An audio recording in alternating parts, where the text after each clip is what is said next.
Olha, nós estamos chegando num momento muito importante da luta pela educação brasileira, né? Que nós estamos chegando ao fim da existência do Fundeb. Você se lembra, o Fundeb foi uma das grandes obras da educação.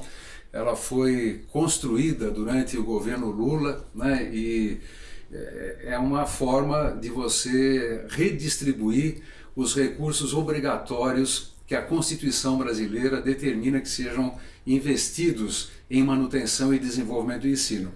A gente já sabe disso, o artigo 212 da Constituição, ele determina que 18% dos recursos da União sejam aplicados em educação e os estados e os municípios, pelo menos 25% dos impostos têm que ser aplicados na educação. São 40 milhões de crianças e jovens e adultos também, que dependem nas escolas públicas, né, com seus 2 milhões de professores, desses recursos. O Fundeb foi criado por uma emenda constitucional dentro dos dispositivos transitórios da Constituição. Então ele tem um fim, esse fim está determinado para o ano que vem e ele precisa ser reconstruído.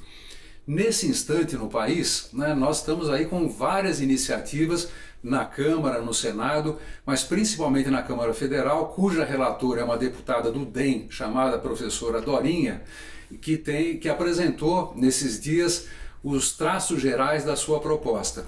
É uma proposta que ainda que imperfeita, ela avança no sentido de transformar o Fundeb numa sistemática permanente na Constituição e ainda provoca alguns aperfeiçoamentos, o que é muito importante.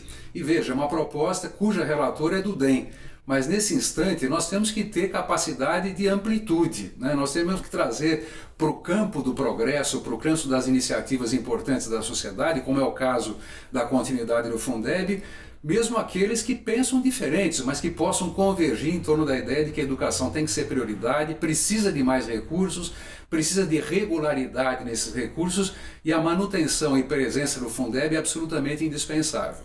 Bem, nós temos aí, né, por esses dias, vários atos no Brasil, seja na Câmara Federal, em defesa do Fundeb, em defesa das verbas da educação, assim como também as verbas para a área da ciência no Brasil, que também estão sob ataque, e muitas iniciativas também que começam a pipocar em vários lugares nos estados e nos municípios brasileiros. A Assembleia Legislativa de São Paulo está realizando um ato importantíssimo, chamando municípios, professores e tudo mais, em defesa do Fundeb.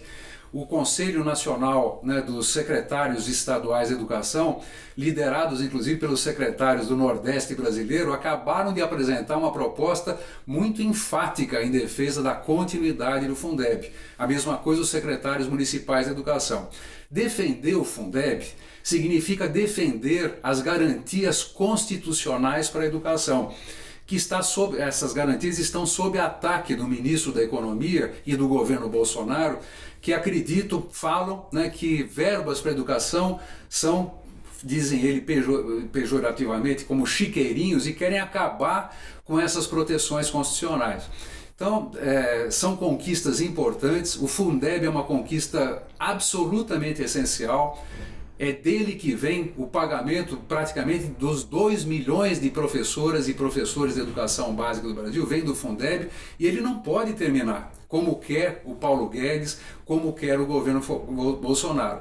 Para que ele não termine, nós temos que nos mobilizar, né? Fazer com que as pessoas entendam a importância dessas conquistas e, entendendo, possam ajudar a preservá-las. Então, a luta pelo Fundeb, né, e a defesa das garantias constitucionais para a educação é exatamente a tradução de uma das lutas mais importantes para a soberania nacional, das mais importantes para a igualdade, para a diminuição das desigualdades do Brasil e para que nós possamos avançar como uma nação desenvolvida e socialmente justa, que é o que todos nós queremos.